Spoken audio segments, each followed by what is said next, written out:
What's going on, everybody? It's your host of the Blasting Thoughts podcast, and I'm here to let you know if you've been thinking about starting your own podcast but don't know where to go, then look no further, because Anchor is a tool for you. Anchor is a free podcast distribution site that allows you to record your podcast, and you can edit them on the site yourself, and then you can upload them. They'll even help expand your podcast to more platforms just by a click of a button, distribute them to other platforms such as Spotify or Apple. And if you want to make money from podcasting, Anchor helps with that too, by helping you get ads you can promote on your podcast, just like what I'm doing right now. So look no further and go download the Anchor app or go to anchor.fm and start your podcasting journey today. Peace. What's going on, everybody? Welcome back to another episode of the Blasting Thoughts podcast. I am your host, Digital Relaxation, and today is going to be I want to talk. Basically, this is going to be a music episode. I'm just going to discuss some things about, I guess, my music journey and my music taste, but also I want to get into a certain segment that I wanted to do earlier, but I don't know, I was still sitting with it, so I'm going to finally get into it. But before we start this podcast, be sure that anyone who's listening to this on Apple Podcasts, rate this 5 stars, help us grow in the algorithm so we can get more listeners. You can follow me on Instagram as digi.relaxation, on Twitch, Digital Relaxation, on YouTube, Digital Relaxation. Right now, I'm trying to stream more, and I could build myself back up again. I kind of fell off on that. I have some things planned, so just be on the lookout for that for any gamers out there. But yeah, so yeah, let's get this started. What I've been up to, I feel like it's been a while since I guess talked about that, because usually I've been having some guests lately, so usually they've been answering that question for me. But I mean, overall, I haven't really been up to much, as far as new things. Just still been focusing on work and building my podcast and growing it. In terms of things I've been into, I mentioned this for the past 2 podcasts on my finished Cyberpunk. I kind of gave a brief review of that. So not much to say. I say short summary that the game is just it definitely came out way too soon. The game is enjoyable once you're invested in it, but everything that happens with the bugs and glitches can quickly take you out of the immersion of it and just breaks everything for you. But yeah, I say definitely, if you haven't gotten it yet, just wait till I guess they completely fix all these issues, or most of the issues at least, and hopefully they bring more things into the game. I guess I don't know, I feel like there was more you should have been able to do in the game, and they kind of got removed, so hopefully they could bring it back, or just bring new stuff in. We'll see. I finally managed to finish Midnight Diner on Netflix. For those that don't know what that is, it's a Japanese show.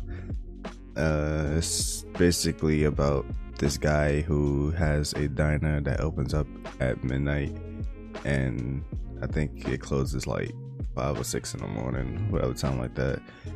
But it's a episodic thing. Each episode, there's new characters who have their own stories and have their own past, and usually everything kind of comes together at the diner. Usually the main what they call him, the master in Japan. I think that might be a common thing, to call the chef the master. But yeah, so they usually come to him. He usually gives advice, or people that they wasn't expecting to see would just show up at the same time they do, and it just brings a whole series of events. If you've been watching, I think there's 5 seasons. I think it's 5 seasons. For some reason, Netflix broke it up into like 2 series. I don't know why. I think one of them is like officially licensed by Netflix, like it's labeled as a Netflix original, and the other one I think came out like before Netflix got it. So I do recommend watching all of them because there are recurring characters that usually pop up in like almost every episode of Dinah. And I would say like during the first seasons you kind of get like their episodes to explain like who they are, so why you keep seeing them, and you kind of like get a connection to them, like, oh, this person is back in the episode. But yeah, but that's mainly it. As far as games I'm looking forward to, there's a game called The Medium that's coming out in a few days, actually, at the time I'm recording this. I'm planning on trying to do a live stream walkthrough of that, so be on the lookout for that. Other than that, I haven't really been keeping my eyes open for games. Feel like, I don't know,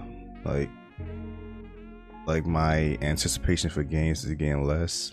So, but I'm trying to like, I want to change that. I want to get back into like really trying more new games and stop playing the same old games I'm always playing, like, because I'm noticing now I am really getting bored of some of these games, or just trying too hard on some of these games, I guess. Like, it's not as fun as when I first picked up some of these games. So yeah, so there's that, and that kind of wraps up what I've been into and stuff.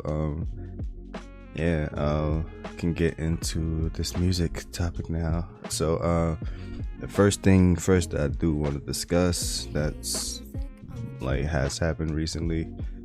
The announcement happened recently. The announcement happened on New Year's Eve of 2020, but the event happened on Halloween. That's the legendary underground rapper MF Doom passed away, and they didn't make the announcement until New Year's Eve, which was like one of like the crushing ways personally for me to like to end the year, because I feel like, I believe we started the year like we lost Kobe, and that one did hurt, but not as much as losing MF Doom. Like, don't get me wrong, like I always looked up to Kobe as well when I was young, like when I was more active into basketball, like even back in the early 2000 era where wearing jerseys was like the fashion. Like I used to have his jersey amongst others, and some people also like during like my real serious moments of basketball would compare like my shooting style to his. So like there's definitely influence there, but I feel like over the years, like my connection to Kobe kind of like grew apart, so it didn't hurt me as much as losing Kobe, as more as like his daughter passing with him. Like that was kind of like disturbing for me. Like it was, I don't know, it was just weird because it was like, here's one, like he just recently retired, like he could finally just enjoy his life, and then his daughter was like kind of taking up the mantle of like his basketball career, and it's like they both just gone, and it's just very, very, very sad. So rest in peace to both of them, of course, and everyone else we lost. But yeah, losing MF Doom, I mean, my journey with MF Doom is an interesting one. I feel like he came in a time where I guess I needed him to come to. Like I feel like a lot of things in my life happen like on time, I guess. If it's fate or destiny, whatever the case is. But like my first encounter with MF Doom was probably 2008, maybe 2008 the latest. I was watching one of those, I think it was an MTV music channel or VH1, one of them things. They just played music videos, and some of them would have themes to it, and one of the themes was I guess animated music videos. Like people have like music videos where they have cartoons or any form of like 3D animation or whatever, Of course, Gorillaz was on that list too, which I feel like I knew about them beforehand, but like that kind of helped me like love them more. But one of MF Doom's videos came on. This is when he was with they formed a duo, him and the producer Madlib formed Mad Villain, and they had a song called Monkey Suit, where the video is kind of like I want to say deep, but it's like the way the theme of the song is basically like this guy who's just like he don't want to follow the norms of like society, like the idea of monkey suit, like you just being in a suit working at a desk all day and just like following orders and whatever. Then here's him like wearing his mask and just dressing all plain and regular and just being himself. So the song stood out. The beat was amazing. His voice, like he has this grimy, raspy voice. Is like, I don't know, it just grabs you when you hear his voice. And now like this song is like low-key interesting. And this is a time period where 2008, Lil Wayne, I would say, was taking over the rap game, if not already taking it over, because the Carter 3 was either it was coming out or it had came out.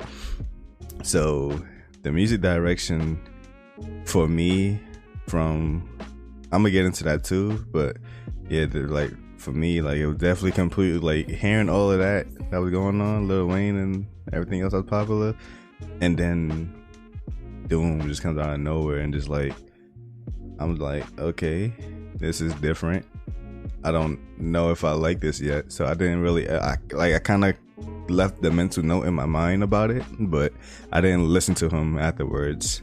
It wasn't until like 2 years later, two years later, like 2010, maybe 2011, I'll say 2010, where I was like at a point in my life where I think I was just getting tired of like listening to the same old people, I guess, like listening to the radio and stuff. So I had two people in my mind. I'll get into the second one soon, but I had one of them was MF Doom, and I was like, what is that song? Like, like the name of the song kind of stood in my head, but I didn't know. I remember the name of them because he wasn't named as MF Doom in the video, because he like whenever he does like collaborations with people, like he changes his name. So to find, like, I didn't know his name was MF Doom. I thought the Mad Villain was his name. I didn't know it was like a duo. So to find out that was his name was different. But yeah, so I found the song again, re-listened to it, like, all right, yeah, this is it. So searched up Mad Villain, and because the first song, I think this is one of the songs that if you haven't heard of MF Doom but you search him up and that song comes on, which is Accordion, under the same name of Mad Villain, that song would probably make you fall in love with him. Like, just that instrumental, like it just starts and you just hear an accordion playing, and then you just hear the bass and the beat just bumping, and he just comes and just like, there's no hook, there's no chorus, nothing. He just goes and just rap for like a minute and a half straight, and I'm like, damn. So like, that was amazing. And then I eventually found out that his name was MF Doom and started listening to his music more. Another interesting thing is I didn't realize that MF Doom actually been in my life a lot earlier. The Mad Villain album, actually, there's like I want to say 3 or 4 songs on the Mad Villain album that appeared in the Boondocks cartoon, which I think Boondocks came out 2004.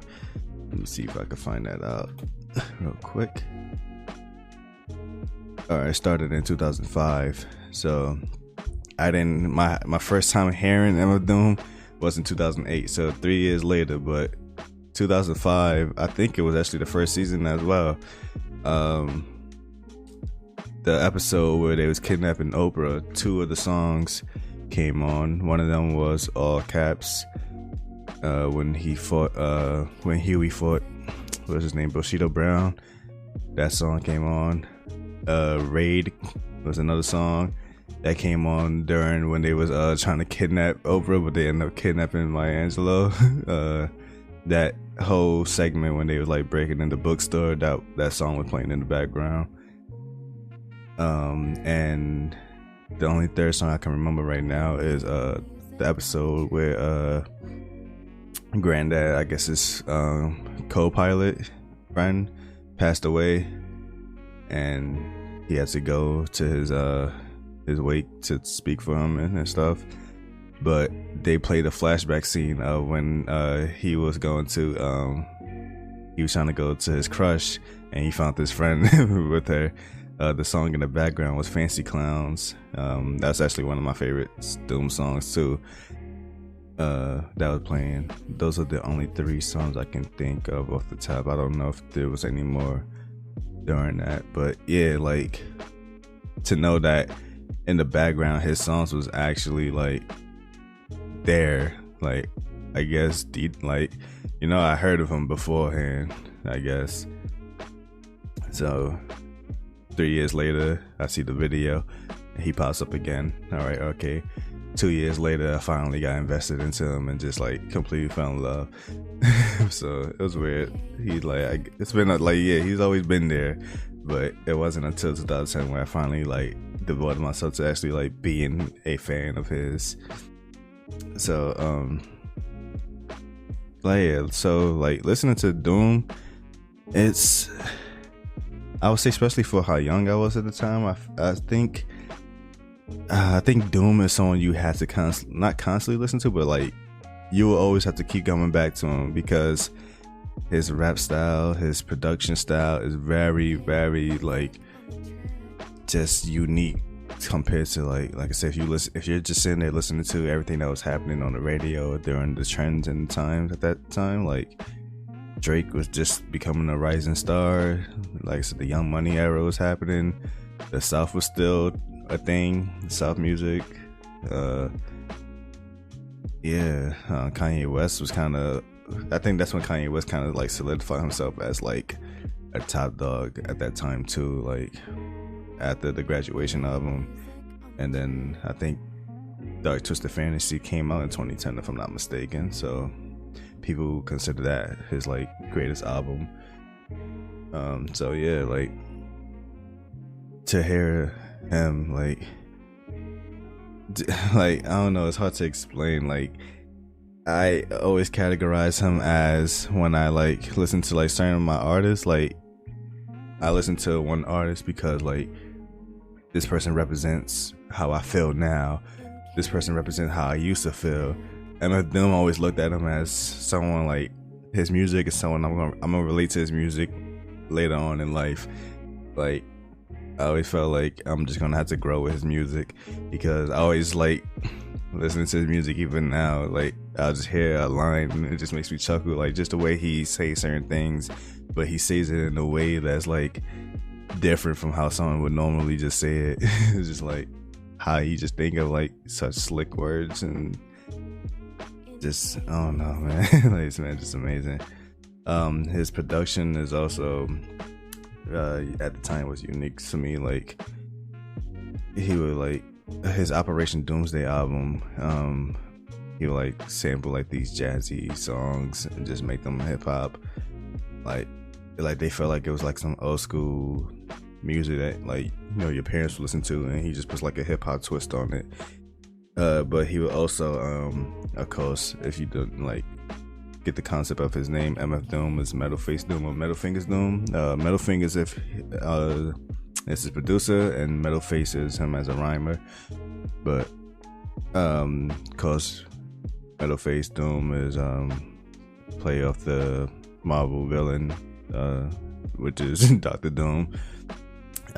So his story is like, MF Doom first came out during like what, mid to late 80s if I'm not mistaken, with the group KMD with his brother, and first there was another guy on there, but I think He left the group before they even made their first album, so another rapper came in and took that spot.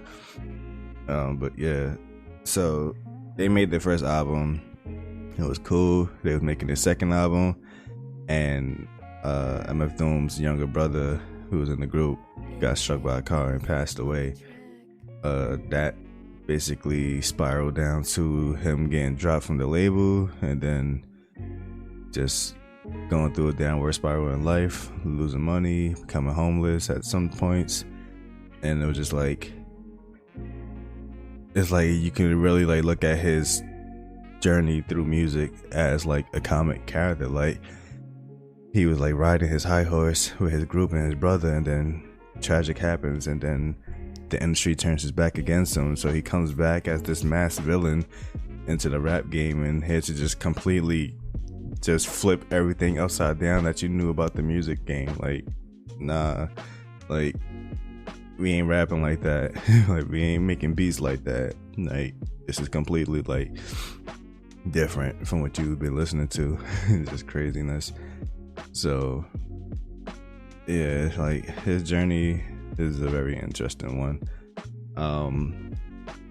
His music definitely helped me get through high school, and definitely helped me like get my feet into college.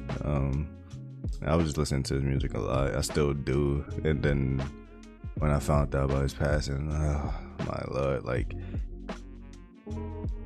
I don't know, it was like losing, I guess, a mentor, even though like I don't know him, like, because he changed how I listen to music now and how I search for music now. Like, I don't try to just find what's popular. Like, I do mess with like some artists that are like out now, but it's like I let them come to me, I guess. I don't sit there and like just let it happen. Like, I don't sit there and search for it. Like, I'll turn on the radio and see who's popping now. Like, if someone is good and somehow they make my ear and I like it, then I'll mess with them. So it's like he kind of gave me an open mind to how I should like listen to my music and how I should like go about finding people. And then even as a rapper myself, like like, I guess, like, to not be afraid to experiment with your sound and try different things in your music. That was definitely one thing. Like, I didn't want to come out, and especially during the time where like there's a lot of people I knew like in high school, not all, but there was a few people that I knew in high school that were like coming out, and they just wanted to be like Drake imitators, like copying his cadence, his flow, and even somehow he like just everything, like how he rhymes, even somehow he sings. And I'm like like, really? Like, I gotta be unique, be your own. Like, MF Doom like kind of opened that up for me. But yeah, so yeah, definitely rest in peace to the legend. I mean, he got the title as being your favorite rapper's favorite rapper, so it's like, even if you never heard of him, like, more than likely your favorite rapper been inspired by him. And so it's like, it's always good to pay homage to those who helped made your favorite rapper who they were today, because they took notes of how he went about his music game and stuff. But definitely, yeah, rest in peace, man. That one is, I don't know how long that's one gonna bother me, but yeah. And it's like, it's weird for it to bother me, because like, he's like such a private person, so it's not like I know everything about him. I know him as a person, like, but it's just, I don't know. It's just weird, like losing a part of what made you you. So yeah. Yeah, so speaking of like my music journey and stuff, I was definitely like growing up, I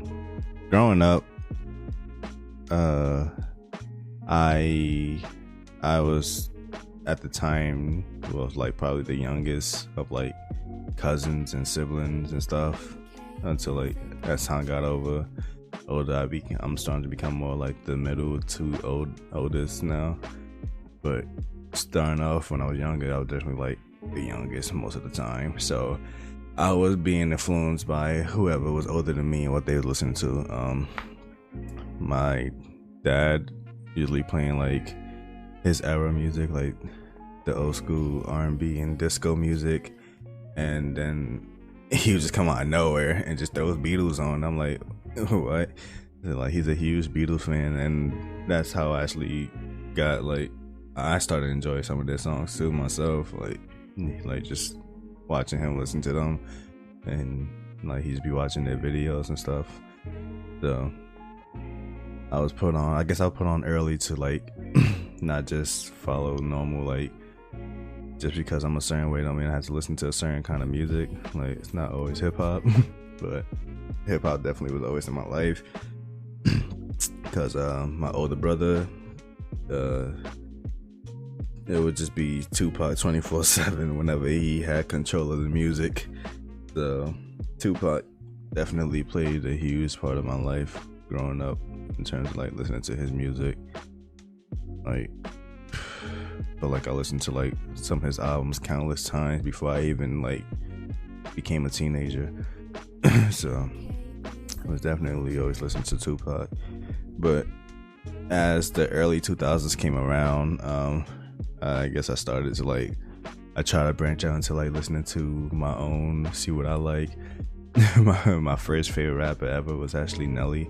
I remember I got both his first two albums, Country Grammar and Nellyville.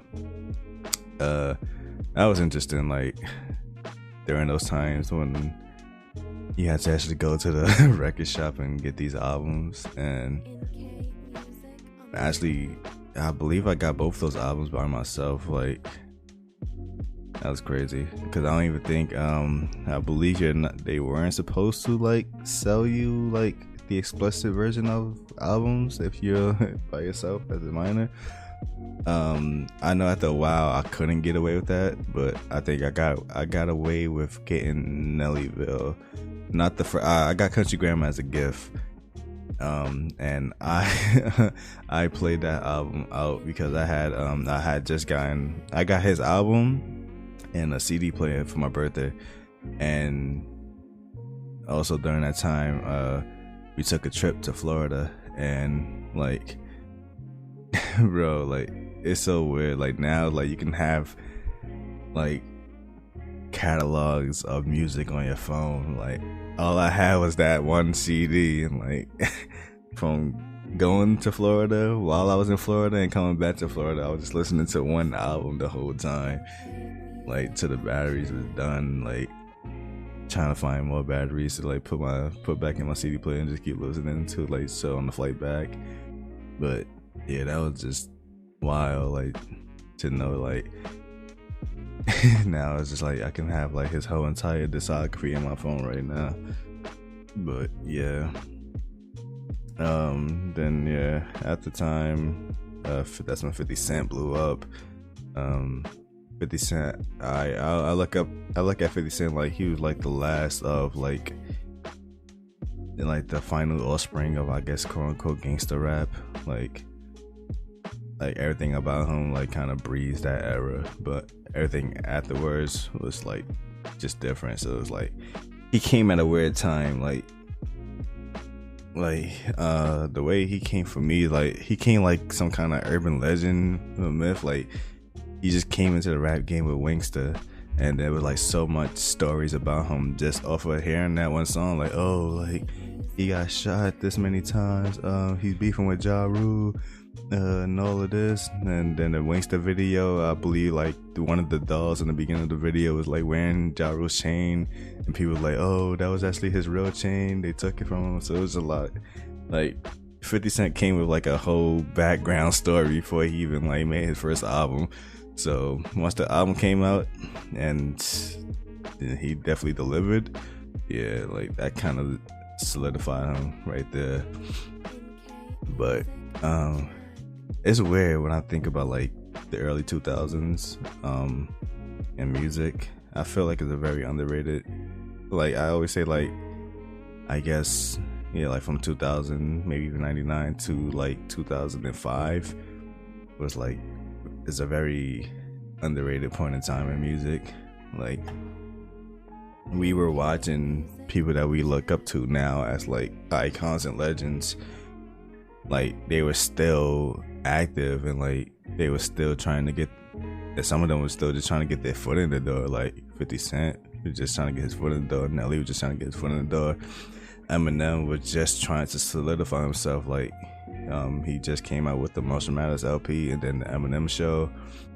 So like you really sat there and watched the people that we hold to a high standard now, like grinding. Like I don't know. Like I won't say it's weird to look at that now because now we're in an era where being an older rapper is kind of more acceptable. So you starting to see a lot of like rappers that's like in their late 20s, early 30s just coming out or coming back. Like maybe they didn't have like a good early career, but they just came back and just started being beloved. So it's weird, like some of the young rappers, I know most people they don't like them.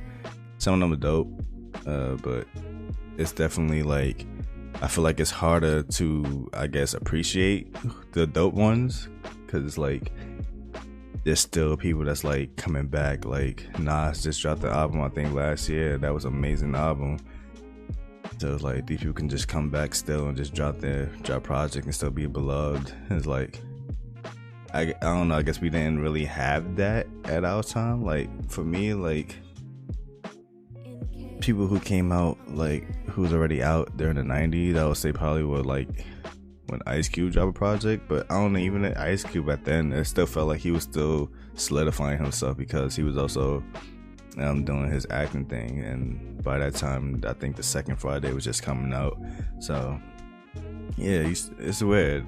Like it was definitely a weird time.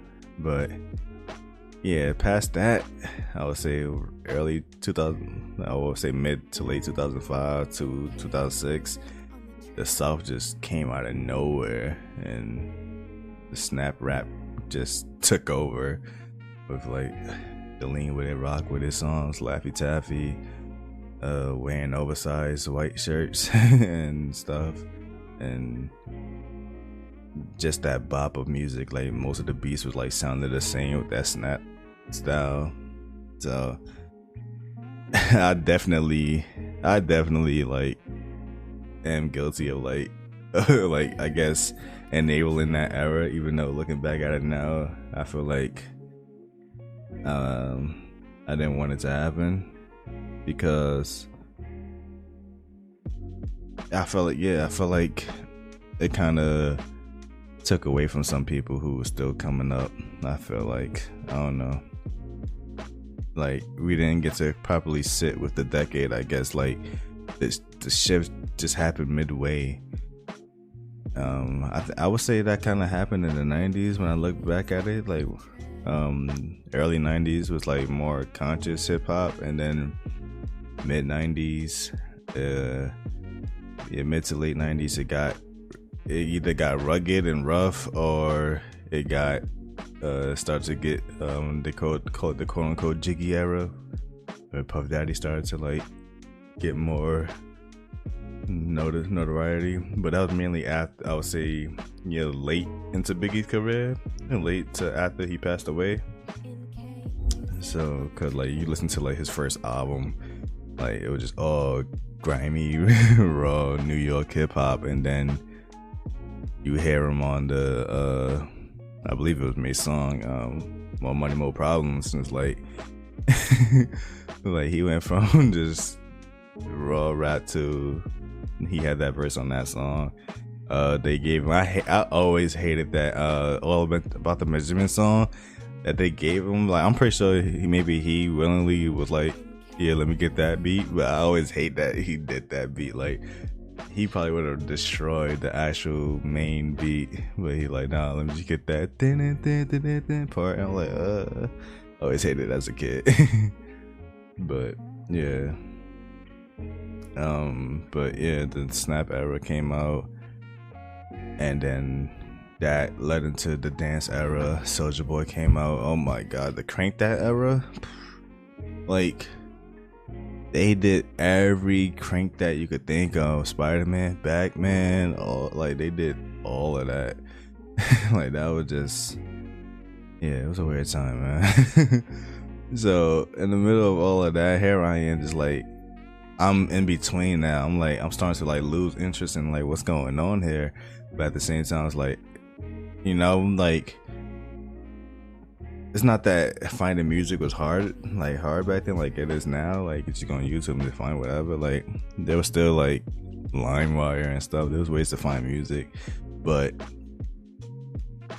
like the devices you have at the time, it was like, to have an iPod at the time was like a luxury and stuff, and not most people had iPods. Most people did not have computers to like put songs on constantly. Like I had an iPod and I didn't even really have no way to put music onto it.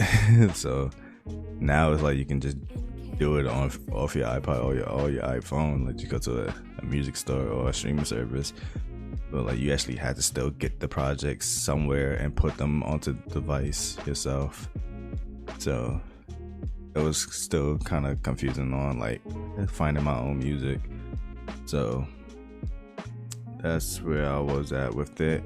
And then let me see, yeah 2008 2007, Lil Wayne just, I don't want to say he came out of nowhere. Like obviously he been around since the 90s, but I felt like his rise just, I don't know, like you would think he would have, like you would think that the Carter 3 run would have happened like early mid 2000s.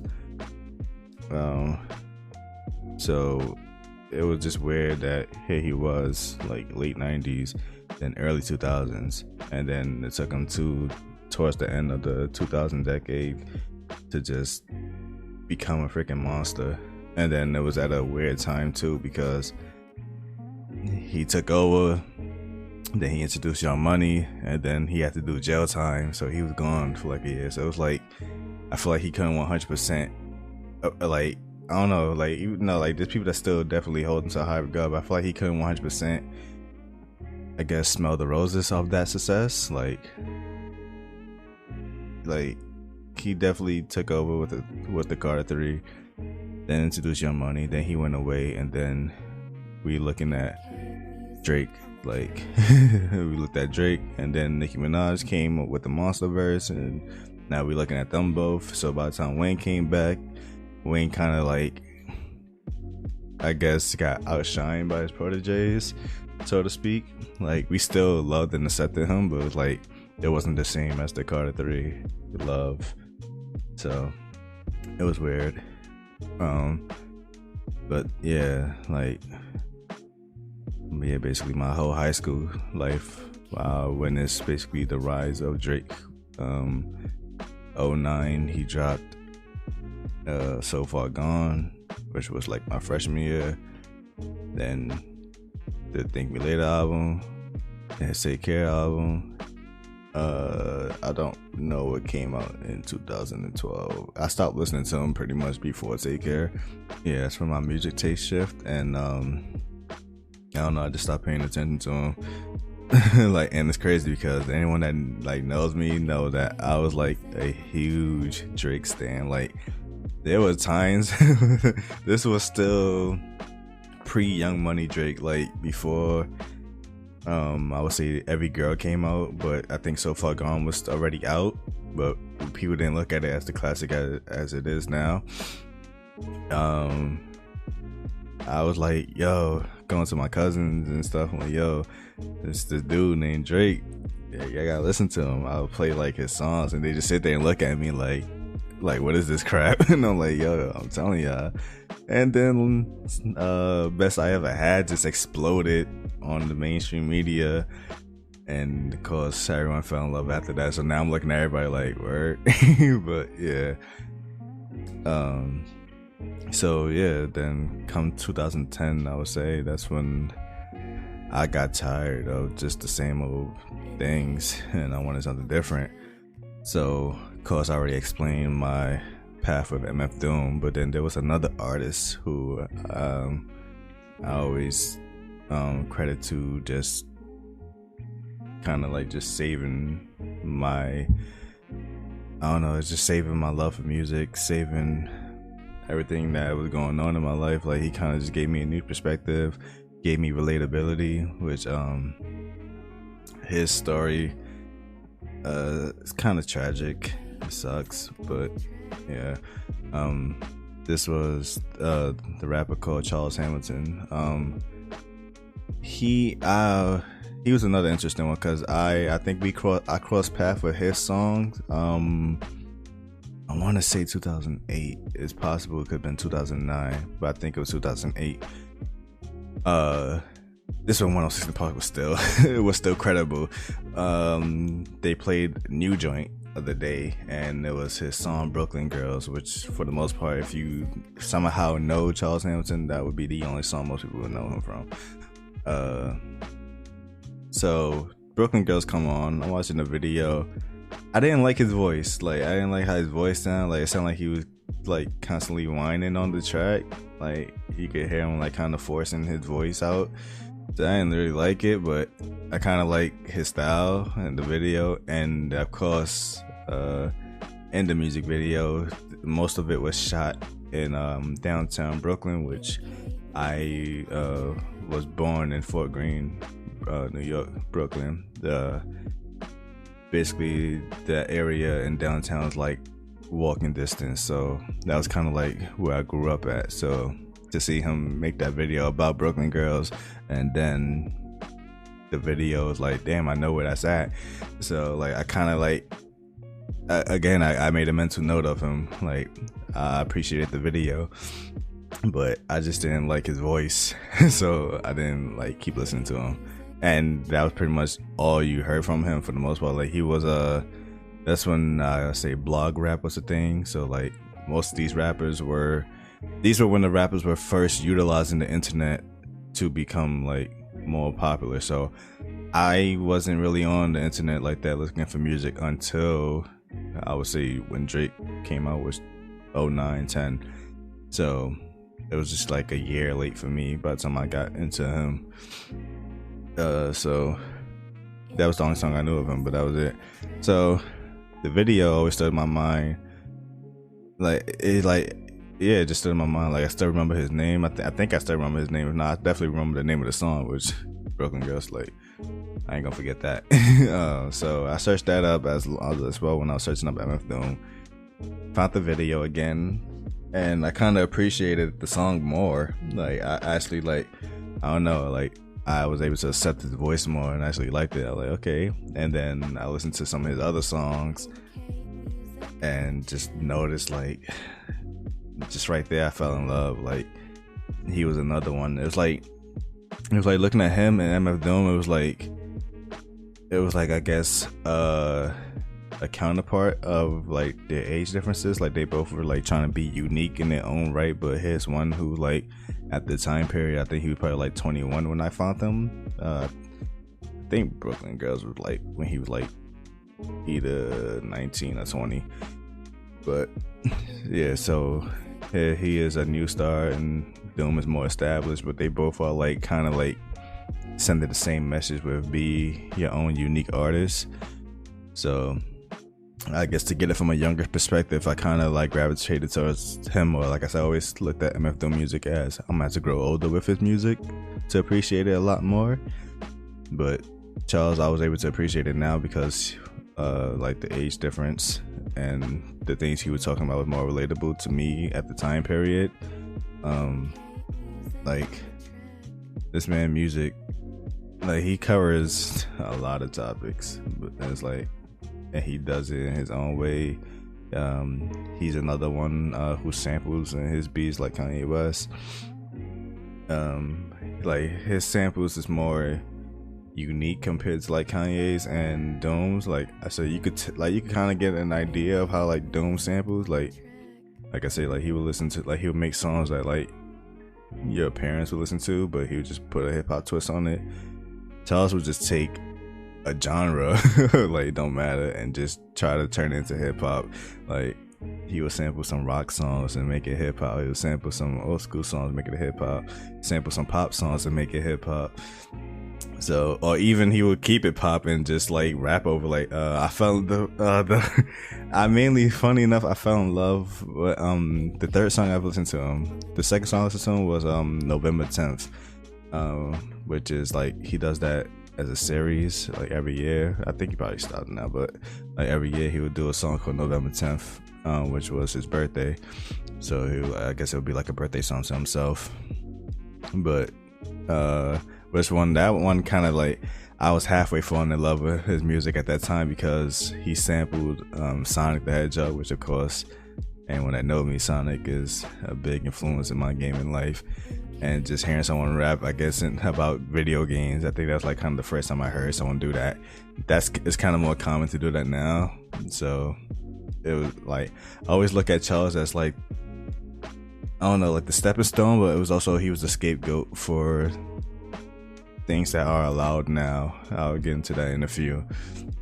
But like the third song, because it's funny, as a rapper myself, I always felt like I wanted to rap on this beat, but it felt like it was weird to do.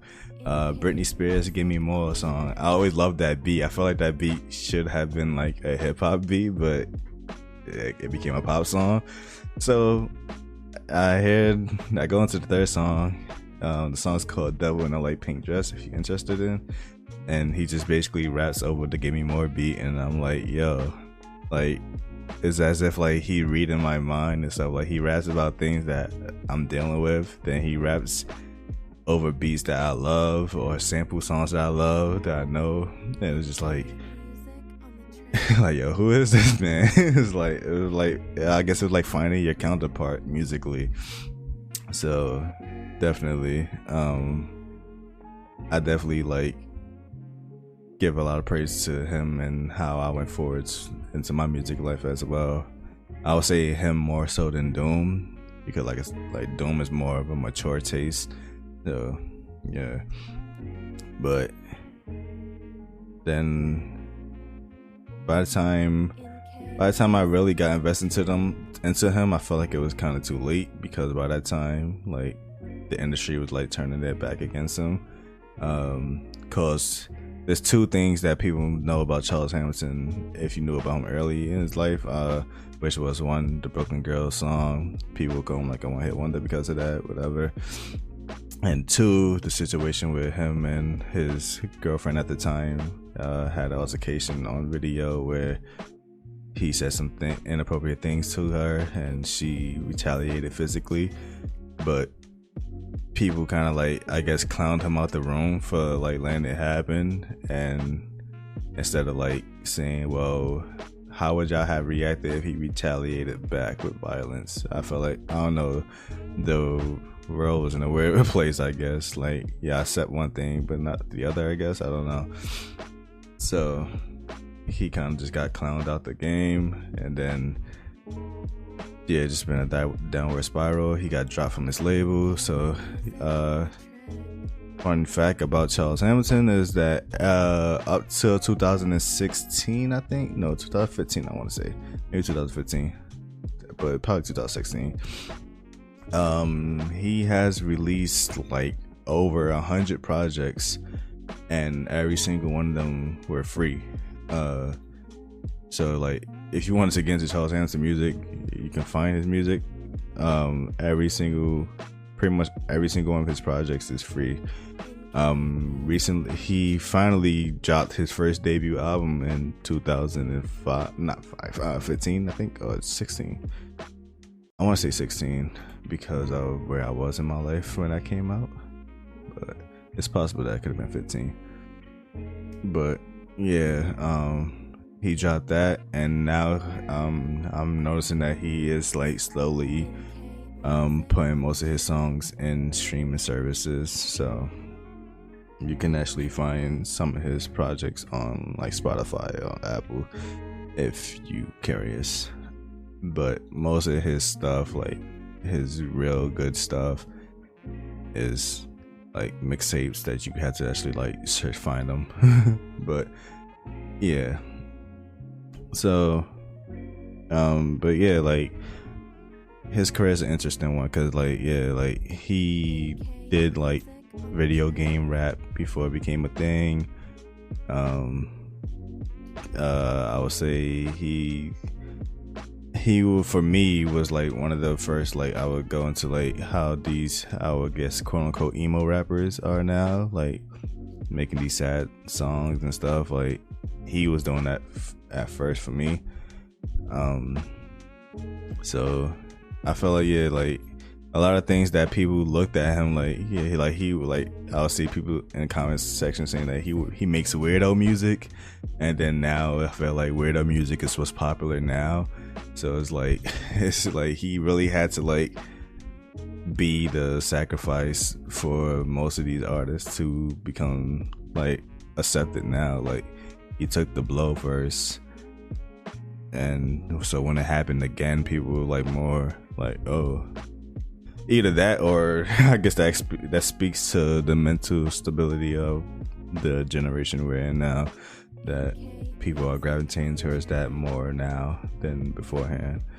I think America needs therapy then.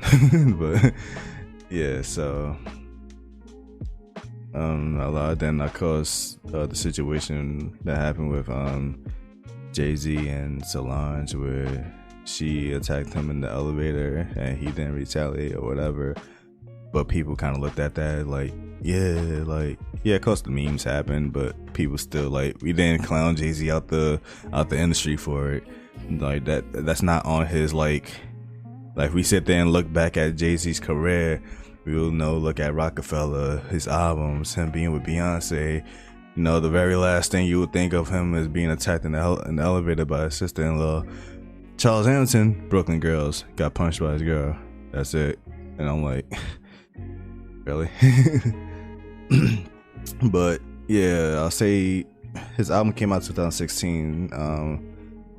I also think 2015 he made his his first I guess public return into the mainstream since 2009 maybe, I would say. So he came back with the single New York Rainin' with Rita Ora, which there's a possibility that if you do know about Charles Hamilton, you probably know that song too. I don't know, I never really met people. I know a few people, but well, I think I'll say one person, but I don't know a lot of people who know him because of that song or know him at all. I kind of gave up on trying to like put people onto him.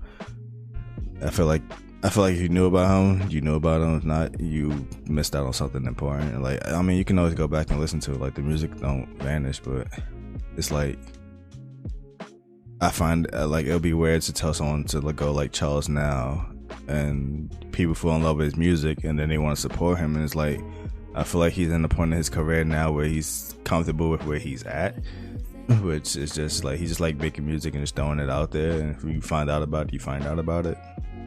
I don't think he really cares about being like famous and whatever. But yeah, so definitely I kind of lost my train of thought there, but yeah, he came back with that song. Then he just, like I said, he dropped his first, well, he dropped the EP first, which was, I would say that was his first time you can actually financially purchase a project from him. And then he finally released his first album after all these years. I definitely bought that. I feel like that was like the first album I have purchased since the early 2000s. Like, I bought that with no hesitation. Like, I was like, funny, I waited for what is it, like when it turned 12 o'clock basically on that day, because I actually had class that day still the next morning. So I waited, I bought it.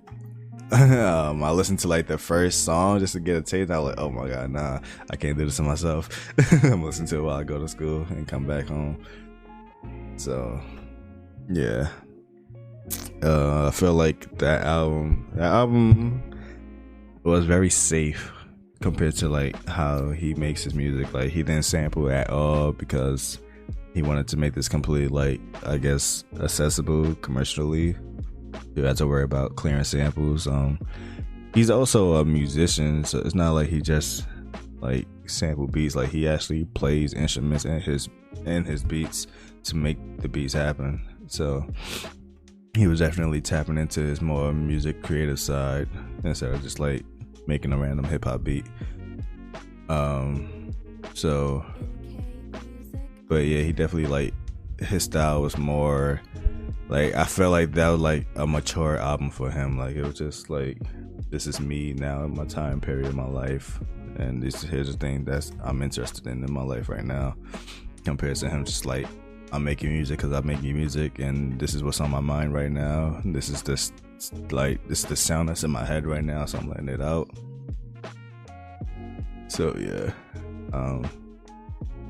but he was also another one that caused that shaped how I became as an artist as well. So those two, Charles Hampton and with them, I definitely I give them a lot of credit to my music journey now, and then how I went about things later on in my life. But yeah, so I'll say around college now, I started what I started to do was like I started getting into neo soul music, I guess. I don't know how really or why, but I was in class like I went in for art major and stuff, so I was taking a lot of art classes. So most of the time I would spend most of my school days just on the computer actually, which was fun for me. So there was really like less books and studying and all that. Like it was just, yeah, go home and design this. So I would spend a lot of my time on the computer. And of course, for the most part, like we would start the lecture, like the professor would like just, they would talk about some things in the beginning, give us a general idea of what they want us to do, and then for the rest of the few hours, they kind of just leave us to design. So I would find like these neo soul playlists and just like listen to them in the background and stuff. So I started getting more into that, and then started at this time I was definitely still big into watching anime. So cause one of like the most, I guess, popular things to do about watching anime is listening to the opening songs and the closing songs, which usually set the tone for the whole show.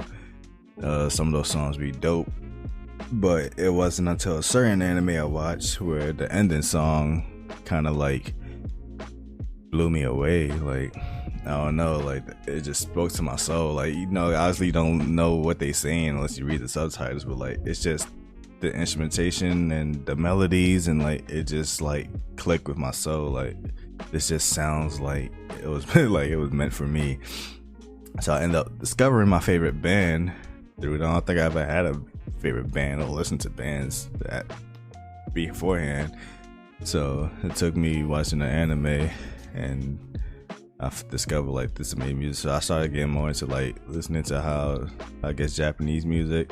Like it's very interesting. Like they kind of like, I don't know, they make a lot of, I won't say all of them, but the ones that I have encountered, like they still kind of like make these neo soul hip hop songs like current day. Like that's like a thing for them. It's like listening to that and then listen to what's popular over here now. I'm not saying it's all bad, but like most of it is unlistenable for me. And it's like, that's just, I don't know, just weird. Like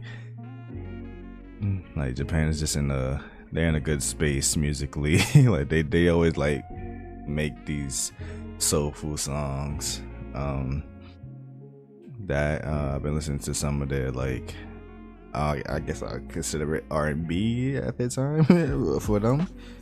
Some of their singing songs, amazing. Some of their feel good songs. There's just a lot of good stuff over there.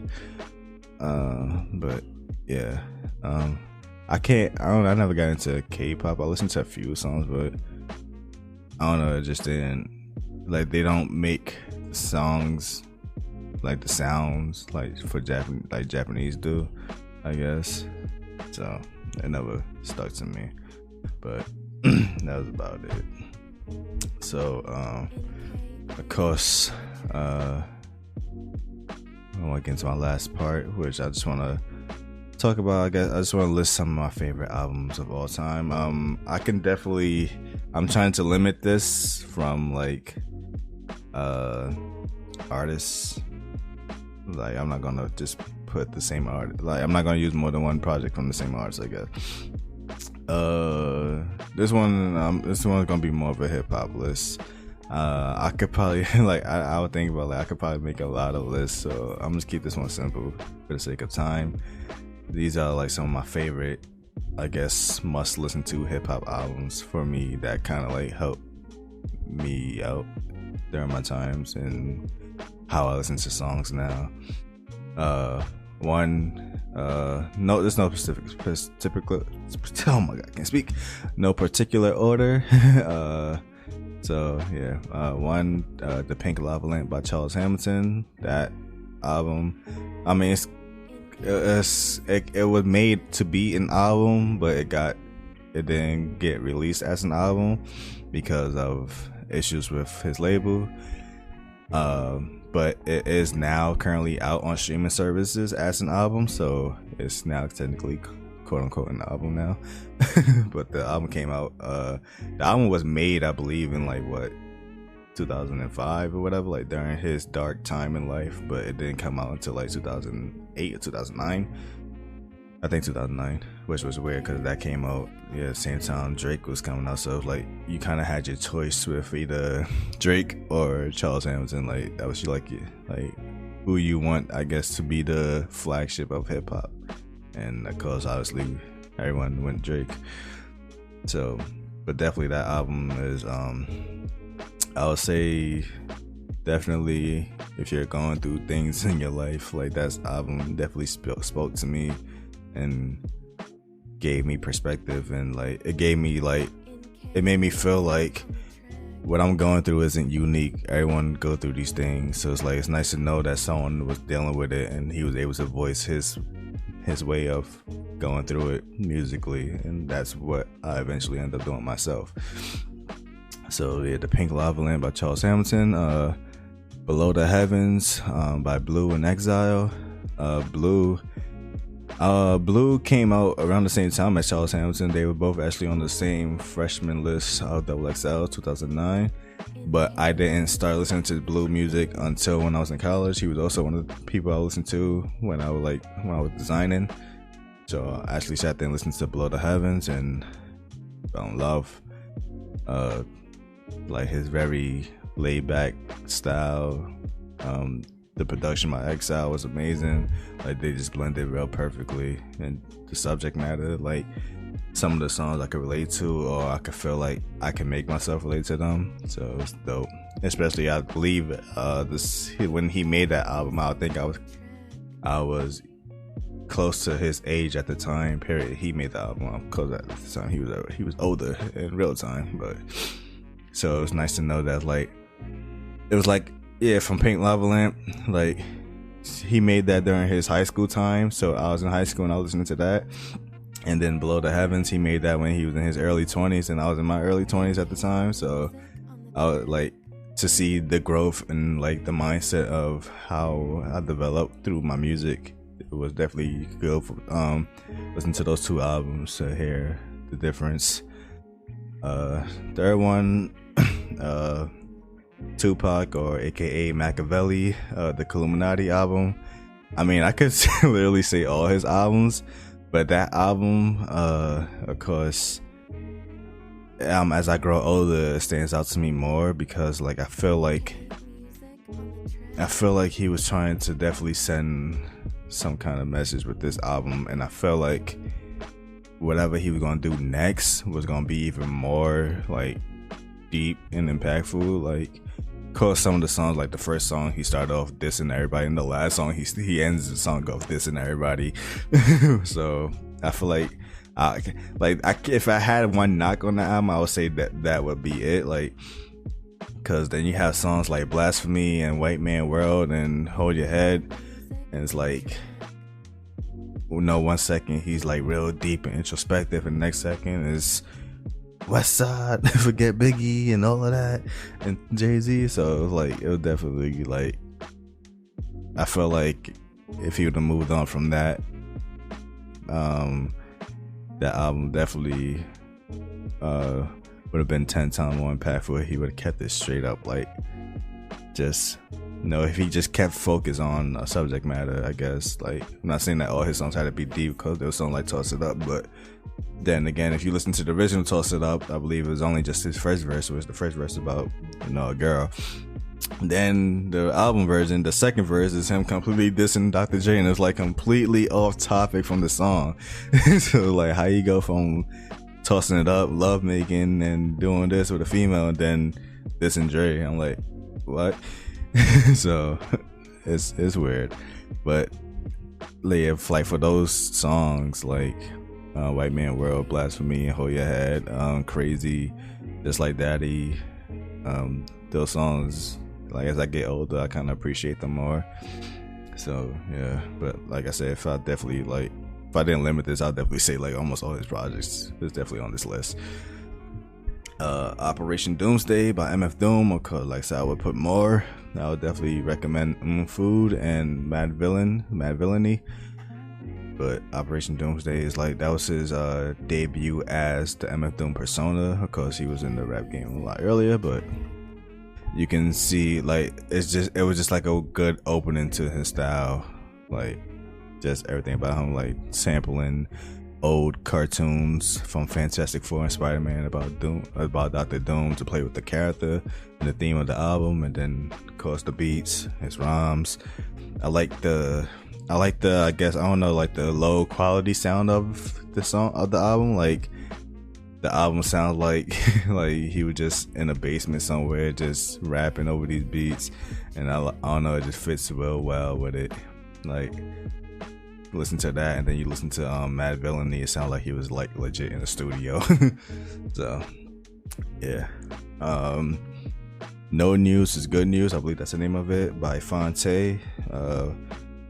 I wanted to limit, I mean, I was kind of on the fence of how I want to categorize this, because Fonte originally started off with originally trio group, but became a duo group, Little Brother, with Knife Wonder and rapper Big Pooh.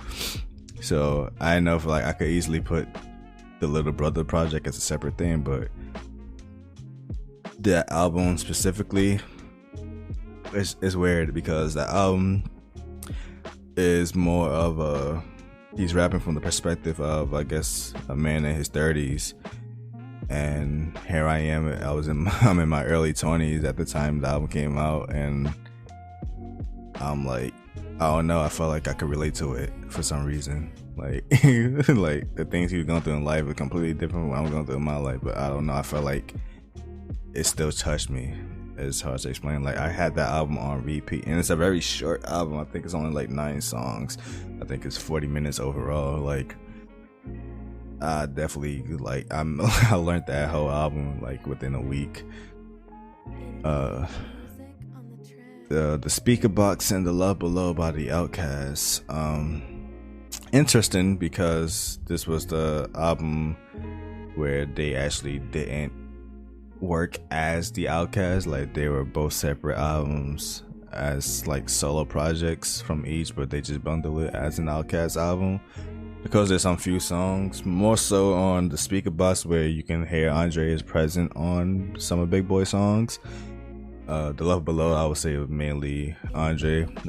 Big Boy had that one verse on Roses, but yeah, I think that album definitely, because growing up, most people always I can't speak well, gravitated towards not Big Boy, Andre 3000 more, from like just his weird style when he performs on stage, like the way he dressed and his voice and how he rhymes. Everything about him was just very like unique, and I feel like Big Boy didn't get like the credit. Like, he just always got outshined. So going back and listening to it, Speaker Box is definitely, well, they definitely got the accolades for the work, but I still feel like it would be very underrated to most people. Like, if you would pick like what was the biggest song between each one, obviously it would be Hey Ya, which that was on the Love Below section of the album. Big Boy had, I think, what was his most The Way You Move, that was his most standout single. But if you would compare which one was bigger between those two, The Way You Move would be more hip-hop friendly, and Hey Ya was definitely just universal. So, but yeah, Speaker Box by Big Boy, that actually got me into listening to his songs more. I listened to Boomerverse afterward. That album is definitely dope as well. So definitely give that a shot. And then the Below, I mean, that's the closest we're gonna get to a solo Andre project, but people were disappointed at first. Even I was when I first heard the project. Like, I think I heard the project when I was in high school the first time, and I kind of completely dismissed it because I was so close-minded. Like, of course, like I said, I didn't appreciate Big Boy enough to listen to the Speaker Box. I just wanted to hear the Love Below part, and then we was expecting like bars from Andre, like just him just purely going in rapping for like however song, and the whole thing is just a freaking R&B singing project. And I'm like, yo, what is this? I'm done. I only like listened to like 3 songs and I turned it off. So going back at it now, definitely fell in love with it. The instruments, the instrumentals, the production, the subject matter. Of course, the whole project is basically about love and different aspects of it. Got songs like Behold a Lady, which like he felt like the concept of, I guess, a more proper woman were like dying out in the day and age, or at the time. I think that album came out in 2004. So yeah, that, then Hey Ya, which had the meaning of like dealing with, I guess, being in a relationship for the sake of love, or just knowing when to call it quits. Roses, that was more about, I guess, a girl just feeling like she was just too good and like being stuck up about her ways. So he was just like, bro, like, you're not all of that. Like, so yeah, there's definitely, the whole thing is definitely just like different aspects of how he viewed love and such. So definitely those two, well, one album, but those 2 sections of the albums are definitely great in their own rights. Control System by Ab-Soul, that pretty much held me down my entire college tenure. Like, Ab-Soul is very, very, very underrated. Like, I know out of the whole TDE camp, at the time it was mainly the Black Hippie group, Kendrick, J-Rock, Soul, and Schoolboy. At the time it was more Kendrick and Schoolboy who was taking over in terms of like mainstream, but obviously Kendrick became the megastar he is now. But Ab-Soul always took the back seat, and that sucks because I feel like he's far superior to them. But I think that's the thing. Like, I think his subject matter is way too like out there for you to just like, you could appreciate his instrument, like the production, the instrumentals and stuff. Like, they sound more modern. Like, you can like definitely, like, if I like the normal rapper is rapping over those beats, it'll be a completely different story. But the subject matters he rap about is what makes it like like, it's real deep. Like, you really gotta like focus on what he's talking about on some of these songs.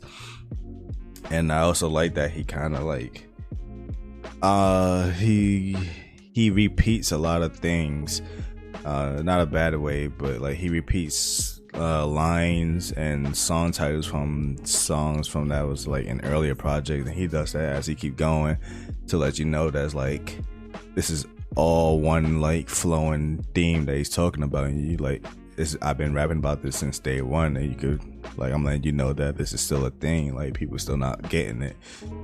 So it's like, it's dope.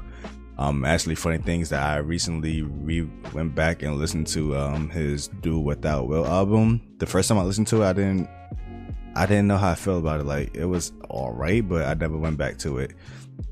And funny enough, because that album actually came out the same day Charles Hamilton's album came out, and I'm definitely gonna support Charles over Ab-Soul. No disrespect, but Charles done more for me before I even knew who Ab-Soul was. So, but I recently went back to listen to him, like, that album like a week ago, and that album is very underrated as well. I feel like, and it sucks because he have not put out a project or mainly songs at that since then, and I'm just waiting right now.